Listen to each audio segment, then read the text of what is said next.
ہمیں تجزیہ کا انیک ناجی صاحب نے بھی جوائن کیا ہے۔ سر، جیسے کہ بات کی، انہوں نے کہا کہ استعفیٰ جو ہے وہ احتجاج کے طور پر دیا گیا ہے۔ کیا احتجاج ایک لاسٹ آپشن رہ جاتا ہے اور اس کے علاوہ کوئی اور آپشن نہیں ہوتا؟ سسٹم میں رہ کے بھی تو اس چیز کو کور کیا جا سکتا ہے۔ دیکھیے جی، بات یہ ہے کہ احتجاج کی نوبت کیوں آئی ہے؟ مطلب یہ کہ ایک گروہ جس کے بارے میں ہم جانتے ہیں، دیکھیے ایک بات جان لیجئے کہ طاقت کے کھیل میں تاریخ ہمارے سامنے ہے، ناکام بغاوت سے بڑا جرم اور کوئی نہیں ہوتا، وہ سلطنتوں کی بات ہو یا قومی ریاستوں کی بات ہو۔ تو وہ ہو چکا ہوا ہے بہت بڑا واقعہ، اور اس کے بعد اس کے سمپتھائزر یا اس گروہ کو سپورٹ کرنے والے جہاں جہاں بھی بیٹھے ہیں، ان کو ظاہر ہے کہ اس کی قیمت ایک ادا کرنی ہے۔ یہ تو بہت یعنی نرمی سے کام لیا گیا ہے، بہت ہی آپ کہیے کہ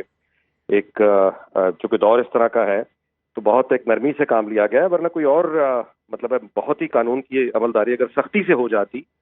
تو یہ سب کچھ بہت پہلے ہو چکا تھا، بلکہ اس سے سخت اقدامات ہم دیکھتے۔ لیکن چلیے، تلخی اور زہر چونکہ بہت بھرا ہوا ہے اس لیے احتیاط کی گئی، لیکن جج جو کوئی بھی ہوگا، کسی بھی کورٹ کا ہوگا، اس کا جو کردار، اس کی جو مقام، اس کی عزت، وہ آئین کی کتاب میں ہوتی ہے، وہ اس کے کنڈکٹ میں ہوتی ہے، وہ اس کے پروفیشنلزم میں ہوتی ہے۔ سیاست اس کا میدان نہیں ہے، اور اگر یہ تاثر ابھر جائے کہ وہ کسی ایک سیاسی گروہ کو حق میں، حمایت میں ہے، یا کوئی سیاسی گروہ اس کا نام لے کے سرعام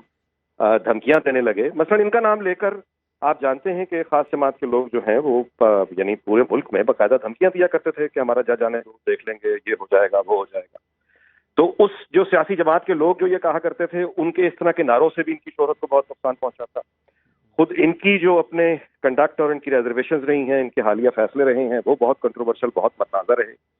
آج ہم نے دیکھا کہ مظاہر علی نقوی جو استعفیٰ دے کے جا چکے ہیں، اس کے باوجود سپریم جوڈیشل کونسل نے ان کے خلاف کارروائی نہ صرف یہ کہ جاری رکھنے کا فیصلہ کیا ہے، بلکہ چیف جسٹس آف پاکستان کے جو آج کے ریمارکس ہیں وہ بہت قابل غور ہیں۔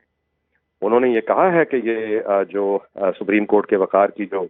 دھجیاں اڑ گئی ہیں، اس کی سرجری کیسے کی جائے گی۔ انہوں نے بالکل درست بات کی، اور یہ سب جو ہے، یہ سب اس قدر آپ کہیے کہ ایک نئے، یہ بہت اس لحاظ سے خوش آئند ہے، یہ بہت اچھا ہوا، یہ بہت اچھا فیصلہ تھا۔ پاکستان میں اس وقت جو انتشار ہے، فکری انتشار ہے، سیاسی انتشار ہے، اور سامنے کی جو صورتحال ہے وہ کلیئر چونکہ نظر ابھی تک نہیں آ رہی تھی، بہت دھند چھائی بھی تھی، اب وہ چھٹنے لگی ہے۔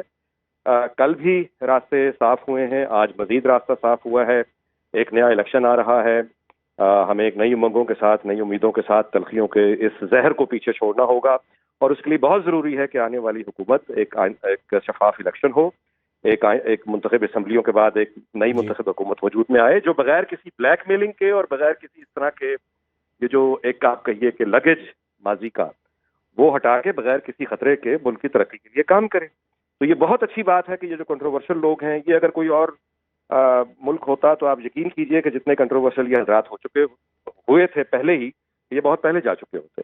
یہ فیصلہ انہوں نے دیر سے کیا، لیکن جیسا کہ آج کے ریمارکس ہیں چیف جسٹس کے، کہ مطلب ہے کہ جو الزامات ہیں، میرا خیال ہے کہ آئین اور قانون کا بالکل یہ تقاضا ہے کہ استعفیٰ دینے کے باوجود پوری تفتیش ہونی چاہیے، تحقیقات ہونی چاہیے، کہاں پہ کس نے آئین اور اپنے عہدے کے ساتھ مطلب ہے کہ آپ یوں کہیے کہ زیادتی کی اور اس کا ناجائز فائدہ اٹھایا۔ ایک سیاسی گروہ کو فائدہ اگر پہنچانے کا تاثر غلط ہے تو وہ بھی سامنے آ جائے گا، اور اگر ایک سیاسی گروہ کی حمایت اس کی ثابت ہوتی ہے تو اس کے بعد پھر کارروائی ہونا، یہ بھی ظاہر ہے کہ اس سے عدلیہ کے وقار میں اضافہ ہوگا۔ یہ ایک بہت خوش آئند اور بہت اچھا فیصلہ ہوا، اور یہ اوور آل ایک جو انتشار اور فکری جو آپ کہیے کنفیوژن چھائی ہوئی ہے، یہ اس کے چھٹنے میں بہت مددگار ہوگا۔ جس طرح سے آپ یہ قرار دے رہے تھے کہ جو چیف جسٹس قاضی فائز عیسیٰ کی جانب سے آج ریمارکس دیے گئے بڑے اہم تھے، خوش آئند تھے، وہ یہ سوال کر رہے ہیں، وہ یہ بات کر رہے ہیں کہ جو عدلیہ کی اپنی ساکھ تباہ ہو رہی ہے، اس کی پھر سرجری بالآخر کیسے ہوگی اگر ہم ایسے اقدامات نہ کریں تو؟ بالکل انہوں نے صحیح فرمایا، یہ بالکل صحیح انہوں نے فرمایا، میں بالکل اس سے اتفاق کرتا ہوں۔ اور جو عدلیہ کی ساکھ کو، اس کے وقار کو جو نقصان پہنچا ہے قوم کی نظروں میں، لوگوں کی نظروں میں، یہ چیف جسٹس کا پہلا فرض یہی ہونا چاہیے جو وہ بہت بخوبی ادا کر رہے ہیں، کہ عدلیہ کی ساکھ بحال کرنے کے لیے، وقار بحال کرنے کے لیے۔ دیکھیے، عدلیہ کے ادارے سے بڑا کوئی فرد نہیں ہے، اور کوئی بھی فرد جو عدلیہ کی بدنامی